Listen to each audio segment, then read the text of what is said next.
அருட்பெருஞ்சோதி அருட்பெருஞ்சோதி தனிப்பெருங்கருணை அருட்பெருஞ்சோதி திருவருட்பிரகாச வளலாதிவ்ய திருவடிகளே சரணம். வணக்கம். இன்றைக்கு நாம் சிந்திக்கக்கூடிய அகழ்வரிகள் 179 180 அகழ்வரிகள். எம்புய கனியென எண்ணுவார் இதய அம்புயத்து அமர்ந்த அருட்பெருஞ்சோதி. இந்த அகழ்வரிக்கான விளக்கம். கையில் பழம் இருக்குமேயானால் எப்போது தேவைப்படுகின்றதோ அப்போது வாயில் போட்டு சுவைக்கலாம். இறைவனை நம் உள்ளங்கையில் உள்ள கனியென யார் உணர்ந்து எண்ணுகின்றார்களோ அவர்களது இதயமாகிய தாமரையில் அமர்ந்து விடுகிறான்.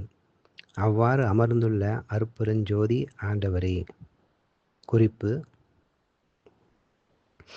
தங்களுடைய வாழ்விலே துன்பங்கள், இடையூறுகள், கவலைகள் முதலின ஏற்பட்ட போதெல்லாம் இறை அருளால் நீங்க பெற்று கொண்டு இன்பம் துய்த்தவர்கள் அந்த சந்தர்ப்பங்களை எண்ணி எண்ணி ஆனந்தம் அடைவதுடன் வேண்டுதோரெல்லாம் இறைவன் தவறாது அருள் பாலித்து கொண்டிருக்கின்றான் என்று கண்டு கண்டு அவன் வேறெங்கும் இல்லை, உள்ளங்கை கனி போன்று தம்மிடமே இருக்கின்றான் என்ற உணர்வோடு எதை பற்றியும் அச்சமோ கவலையோ இல்லாது வாழ்வர்.